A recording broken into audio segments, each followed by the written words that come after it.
A very good morning to one and all. This is Samantagamani Kuchubatla. I would like to deal the basic electrical engineering to you, the engineering students of CSC department. A warm welcome to you all to the field of computer science engineering. And I am from Department of Electrical Engineering, and I would like to inform you the importance of this basic electrical engineering. This basic electrical engineering is a triple E core subject, but this is a must subject to all engineering branches to have an idea of electrical engineering, which is very much needed in the regular life. So, keeping in that in intention, they introduced this basic electrical engineering subject to all the engineering branches. Now, coming to the syllabus of basic electrical engineering, there are 5 units. In all the subjects, a similar pattern will be there for you under first year, first semester. Like, let me introduce the different units that are there in brief to have an idea the syllabus. Right. Coming to the unit 1 is DC circuits. In the DC circuits, we are going to learn what are the electrical circuit elements like resistance, inductance and capacitance and their behavior, and what is a voltage source and current source, and what is the meaning of Kirchhoff's voltage law, Kirchhoff's current law, what they state, and analysis of simple circuits with this DC excitation. And then we are going to learn different theorems like the superposition theorem, Thevenin's theorem, Norton's theorem, and problems based on that one we are going to see. And then finally, the time domain analysis of first order RL and RC circuits. Right. This totally is of DC circuits. Next, unit 2 is purely AC circuits. In this unit, we are going to learn a representation of sinusoidal voltage waveforms, what is the peak value and RMS value, and phasor representation, and the concept of powers like real power, reactive power, apparent power, and also the concept of power factor, and analysis of single phase AC circuits which are consisting of RLC and a combinations of RL and RC, RLC. In both the cases like series and parallel circuits we are going to solve. And one more concept of resonance in series RLC circuit which was mentioned in your syllabus. And a 3-phase balanced circuits we are going to learn the relation between voltage and currents in star and delta connections also. This is all about your unit 2 syllabus. Coming to the unit 3 is especially dealing with the transformers, which is a AC device. What is the definition of transformer? What do you mean by ideal transformer and practical transformer? And its equivalent circuit, and what are the different losses that exist in the transformers, and regulation of transformer, and finally efficiency. We are going to derive the formulas and calculating the efficiencies of the given transformers. And auto transformer, 3-phase transformer connections also we are going to learn in this unit. And coming to the 4th unit, electrical machines. The electrical machines we are going to know the basic electrical machines like based on the supply like DC machines and AC machines. Under DC machines we are going to learn the principle of operation of DC generator and DC motors, and then generation of rotating magnetic field which is very much required to know the operation of a 3-phase induction motor which is a AC motor. Right, and then significance of torque speed characteristics in the three-phase induction motor, and what are the last components and efficiencies, and then what are the different starting methods of the induction motors and the speed control of induction motors we are going to learn. And in addition to this one, they also introduced single phase induction motor and their construction working on torque speed characteristics and again speed control. And AC, coming to the AC generators, they also introduced construction and working of synchronous generators, also called as alternators. So this unit is completely are going to deal with the electrical machines like AC as well as DC. Finally, electrical installations is your fifth unit. In this, components of LT switchgear like what is a switch fuse unit and MCB and ELCB, MCCB and different types of wires and cables. What is the necessity of earthing and then types of batteries and importance of characteristics of the batteries and similar like energy consumption concepts we are going to learn and what is the necessity of power factor should be good and what are the methods to improve power factor and battery backup. All those concepts we are going to learn in Unit 5 electrical installations. This is your overall syllabus for basic electrical engineering. Now, today I'll just give you the introduction for the Unit 1 which is DC circuits and I'll just revise the syllabus for this one. Like the fourth topic is electrical circuit elements like resistance, inductance and capacitance. We are going to learn about these components very clearly.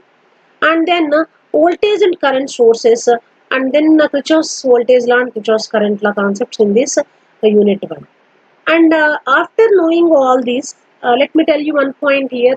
In the syllabus, they didn't very clearly mention that the concept of Ohm's law and then what is the different types of sources in detail they didn't mention. But in order to understand these concepts like KVL, KCL and other superposition theorem and Thevenin's theorem, all those theorems, we must know some basic terminology related with the electrical circuit analysis or even DC circuit. So here some of the topics that may not be there in your syllabus see observe, but those are very much essential to know before having an idea about these concepts which are mentioned in the syllabus. So I'll go in a systematic way to understand and to have a continuity. And the other topics in the first unit are superposition theorem, Thevenin's theorem and Norton's theorem, and based on the problems based on these concepts. And finally, the time domain analysis of the first order RL and RC circuits. This is the entire syllabus for your Unit 1, which is DC circuits. Right. Now, we'll enter into the first unit, DC circuits. Here, we need to have the terminology and understanding of the terminology concerned with the DC circuits first. Let me tell you, what is a network? You should understand what is a network. So, a network can be defined an arrangement of various electrical energy sources along with the different circuit elements is called electrical network. It is an arrangement. What is a network? It is an arrangement of various, it is an any arrangement. There is a meaning, any means we may connect the basic elements like energy sources along with the different circuit elements. As I mentioned you earlier, the circuit elements are three types. So those are we are going to learn like resistance, inductance and capacitance. These are the circuit elements. And coming to the energy sources, we have different energy sources like voltage source and current source. So any arrangement of various electrical energy sources along with different circuit elements is called electrical network. In whichever fashion you want, you can connect the electrical energy source, either voltage source or current source, with different elements, circuit elements. That arrangement is called a network. That point we need to understand very clearly. Right. Now we'll discuss about what is a network element. Any individual circuit element with two terminals which can be connected to other circuit element is called a network element. First I defined a network. Now we discuss about what is a network element. Network element will have two terminals. It is connected to the other circuit element. So these network elements can be again classified into majorly two. Those are called active elements and passive elements. So then we'll define which elements are called as active elements and which elements are called as passive elements. Right. Coming to the active elements, these are the elements which supply power or energy to the network. The elements which supply power or energy to the network are called active elements. Let me give you the examples of this one. Voltage source and the current source are the best examples for the active elements.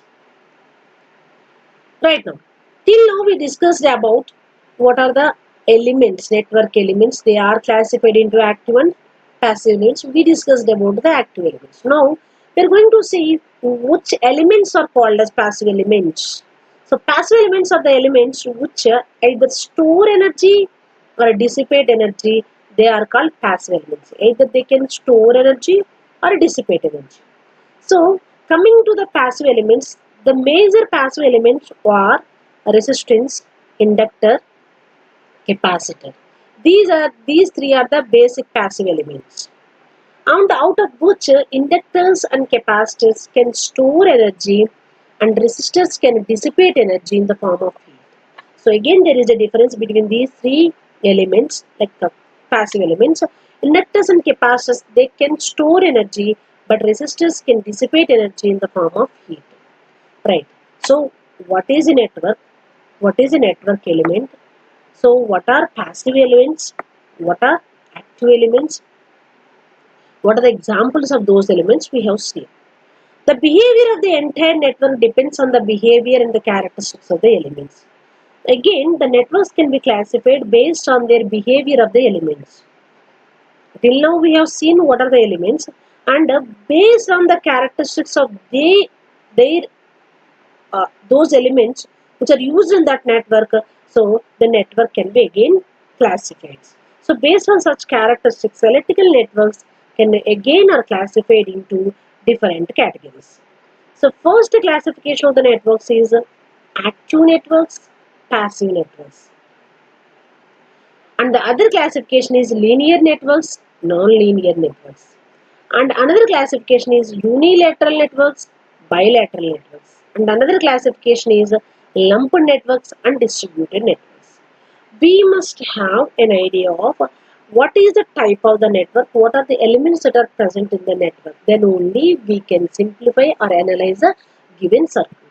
Before that, we must have what is the different types of networks, out of which I just mentioned you about the classification of electrical networks or circuits here.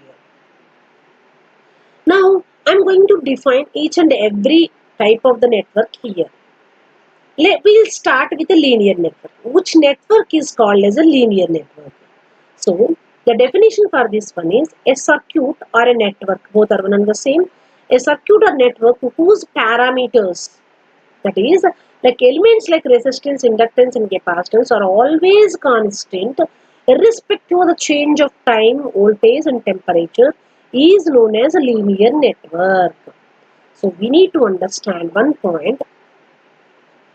The parameters like R, L, C are always constant. So the values of R, L, C what we have chosen must remain constant irrespective of change in time, voltage and temperature.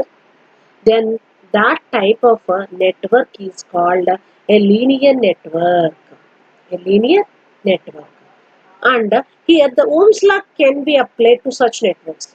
We are going to define what is Ohm's law in the coming classes. I tell you what is Ohm's law, what is its importance, what are its limitations, and this Ohm law can be applied to such a linear networks. And we'll discuss about non-linear network, which network is called as non-linear. So here, A circuit whose parameters change their values with change in time, temperature, and voltage is known as a non-linear network. So we are comparing, we are observing the performance of the parameters of the network, and there shouldn't be, if there is not change in that one parameters with respect to the change in time, temperature, and voltage, they are called linear. If the parameters change their values with the change in the time, temperature, and voltage, they are called as non-linear. They are not able to maintain the linearity in the circuit because the parameters are changing with respect to the change in time, temperature, and voltage. So these are called non-linear networks. May not be applied Ohm's law here, and such networks does not follow the law of superposition. As I mentioned you in the first syllabus of the unit 1, there are different theorems like superposition theorem, Thevenin's theorem, and Norton's theorem. The law of superposition is not hold good for non-linear networks. And the best example for this one is a diode. So diode will have, like a diode is allow the current in only one direction. It does not allow the current in the other direction. So it is known as a non-linear, which is made with a diode. Circuit with the diodes is called as a non-linear network. The next, bilateral networks. And let me define this bilateral network. A circuit whose characteristics or the behavior is same irrespective of the direction of current through various elements of it. It is called a bidirectional network. The current in a circuit either may flow from left to right or maybe right to left.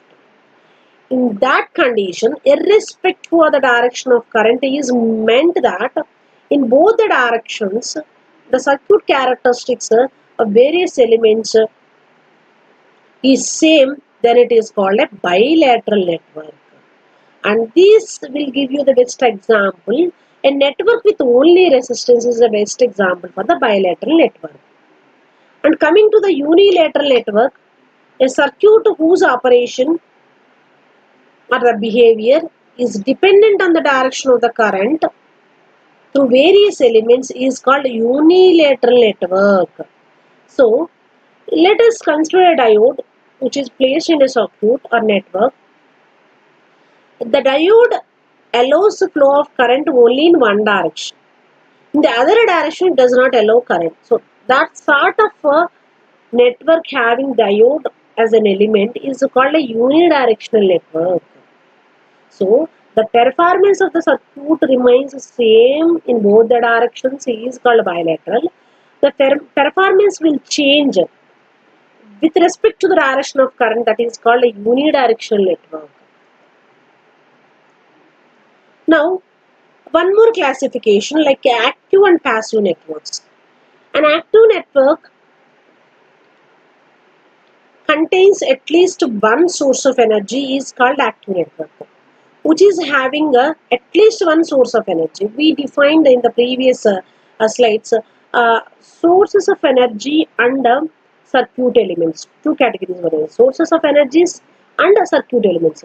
So sources of energy, there may be a voltage source or current source, and circuit elements may be resistance, inductance or capacity. So a circuit which contains at least one source of energy is called active. Is called active network. So an energy source may be either voltage source or current source. Need not be always voltage source. It may be either voltage source or current source. I will give you the circuit. I will just show you the circuit diagram here. It is called active network or active circuit. If you observe in this network, there are three resistances R1, R2, R3 which are connected in a T shape, and there are two sources. One is a voltage source V1 and another is a current source I1. So if current source is not there, like it is made a short circuit, let us assume it, then also it is called as a active network. Let us suppose there is no voltage source here and it is like, let us for example assume that it is short circuited, then also it is called as a active network. At least one source must be there in the network, then it is called as a active network. Next, Coming to the passive network, a circuit which contains no energy source is called passive network. So if you observe this diagram, this is just having all the passive elements, and that two passive elements only resistances were there. So R1, R2, R3 are connected in T shape, and these are not having any sources, either voltage source or current source. So no energy source is there in this network. It is called passive network. I think now you have understand the difference between active network and passive network and bilateral network and unilateral network. We have understood. Next we'll discuss about lumped and distributed networks. Lumped network, a network in which all network elements are physically separable, is known as lumped network. Is known as lumped network. So whatever may be the elements that are used in the network can be physically separable, then that type of network is called lumped network. Most of the electrical networks are lumped only. They consist generally the elements like a resistive element, a resistive inductance, capacitance, and the voltage sources. So these can be physically separable. But coming to the distributed network, a network in which the circuit elements like resistance, inductance, etc. cannot be physically separable for analyzing purpose is called distributed network. In order to analyze the given network, sometimes we need to uh, mention the values of the elements physically separable, and during that case the lumped network, and if you consider the distributed network, in the case of distributed network these parameters cannot be physically separable. So the best example for this distributed network is a transmission line, which is a major component in our electrical engineering.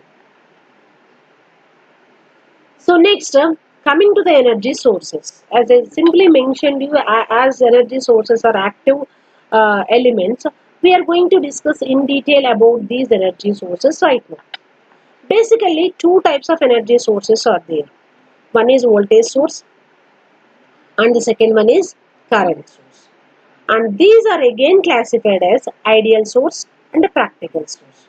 So suppose if I consider the voltage source, there will be ideal voltage source, practical voltage source. Suppose if we consider current source, there will be ideal current source, practical current source. So the classification of these energy sources will be broadly voltage and current sources, and in detail again there may be possibility of ideal and as well as practical sources. First we'll deal with the ideal voltage source. What is an ideal voltage source? Right. It is defined as an energy source which gives constant voltage across its terminals irrespective of the current drawn through its terminals. Don't get confused, it is very easy definition. We need to understand ideal voltage. What type of source we are considering? We are purely considering voltage source right now. And it is ideal one. Ideal means shouldn't be any losses, right? Ideal one, right? So here it must, what is the purpose of the voltage source? It has to supply voltage, right? So this ideal voltage source gives a constant voltage across its terminals irrespective of the current drawn through its terminals. So let me give you the symbolic representation of the ideal voltage source here. A circle with a Vs plus minus. It is an ideal voltage source, and this element will have two terminals here and like 1 and 2 here. And what is the meaning of ideal voltage source? These two terminals has to give constant voltage between these two terminals irrespective of the current drawn through these terminals. So what we are going to connect here between these two terminals? Obviously I am going to connect a load here, right? So this is the next circuit diagram which is connected with a load here, and this load is the voltage across the load is VL. So this Vs is equal to VL irrespective of the load current drawn from this one. So if suppose I am drawing 10 amperes, then they should be same. Suppose I am drawing 20 amperes, then also it should be same. Suppose if I am drawing 100 amperes, then also the voltage, so source voltage and load voltage must be same, which is possible in practically? No, it is not possible. So this is called ideal voltage source. So I'm just reading this definition again. The ideal voltage source is defined as the energy source which gives constant voltage across its terminals irrespective of the current drawn through its terminals. So, whatever amount you are current drawing from the voltage source, it has to maintain the same voltage source across the load also. Now, for clear understanding, I am showing the characteristics of this ideal voltage source here. On x-axis I am taking IL and y-axis I am taking VL. So, if you observe, as a load current goes on increase from 0 to some value, the voltage source remains, the source voltage is remains constant, which is same as your load voltage. That you can observe, it is a simply a line parallel to the x-axis of the source voltage value of magnitude respect for the increase in the load current. So, with this you can understand very clearly what is ideal voltage source. Now, we know that ideal voltage source does not exist practically. Then, what is a practical voltage source? We need to understand, right? So, then a practical voltage source, every voltage source has a small internal resistance as shown in the diagram here, which is connected in series with the voltage source represented by RSC. So, let me introduce the word series, which is required here for a practical voltage source. Uh, there are basically two connections like series connection and parallel connection. For a time being, I am explaining here what is a series connection in a simple manner. Connecting the elements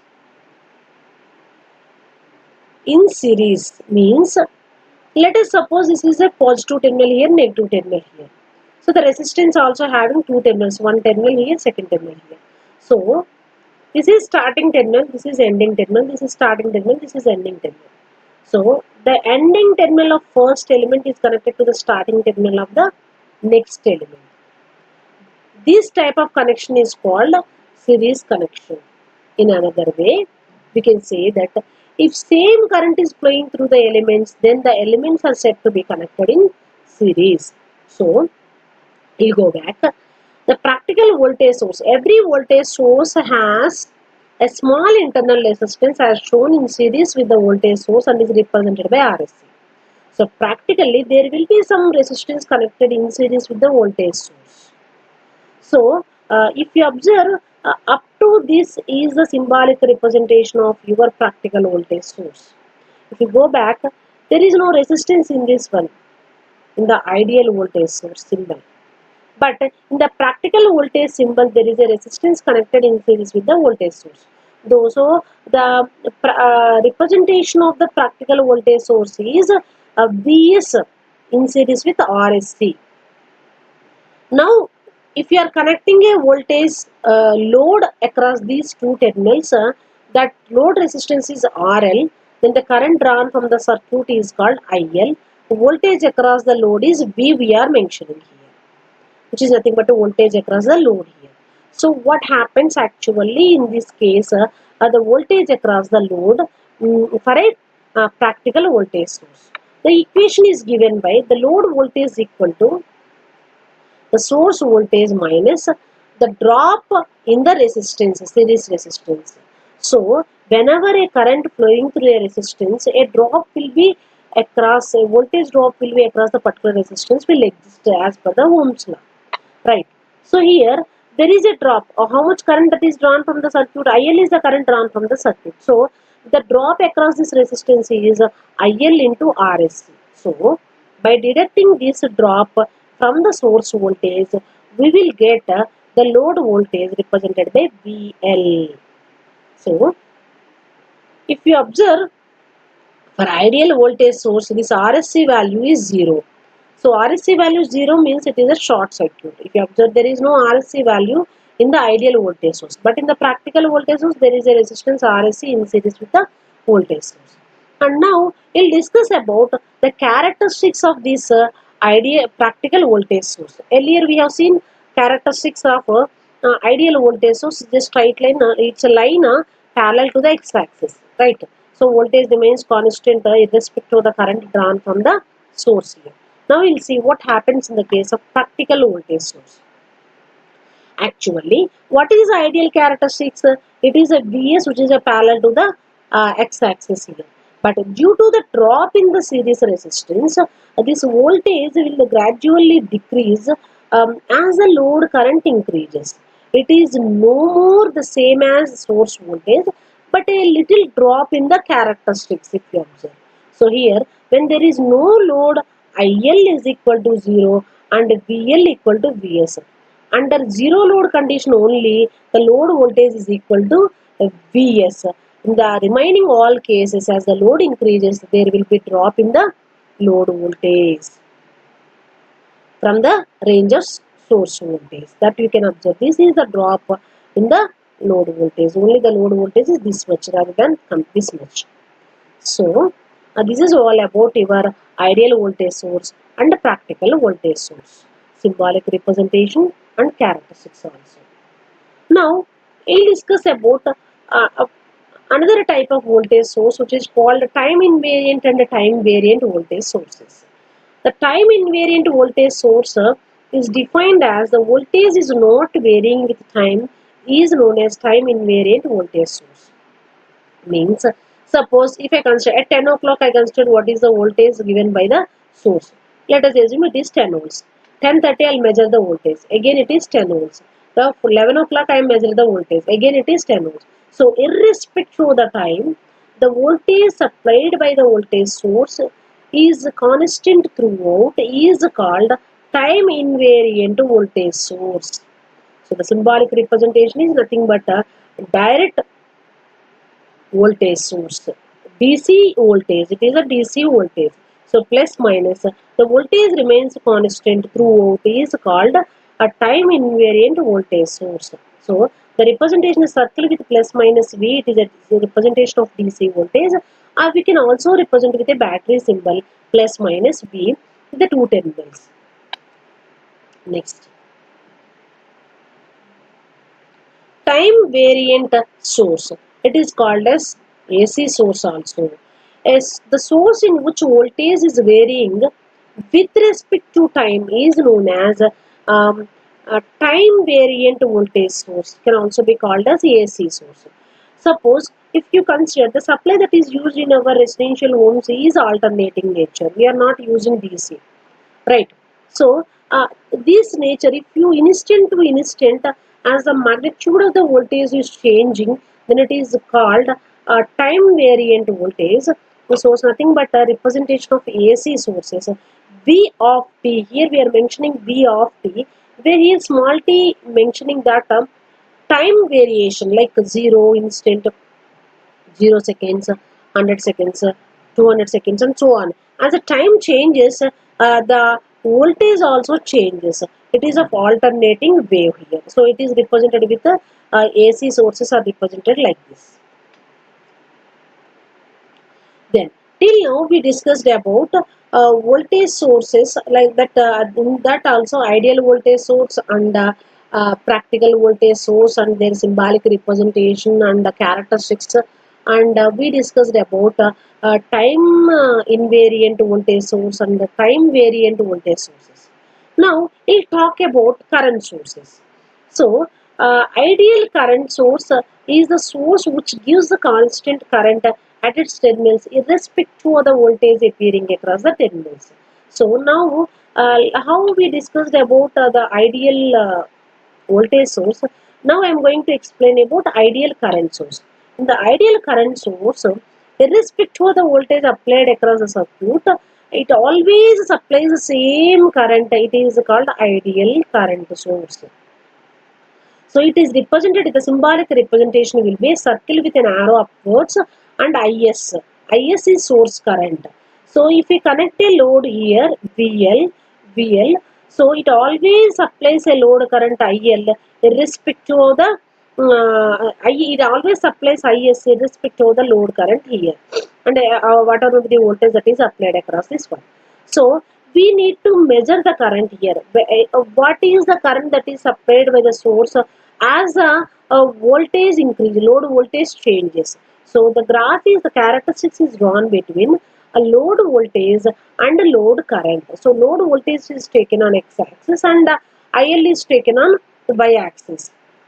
So we are going to measure the current, source current IS. If you observe, this current remains constant, which is same as your load current, irrespective of the load voltage. So as the load voltage changing from 0 to the maximum, the current, source current remains constant, which is same as your load current.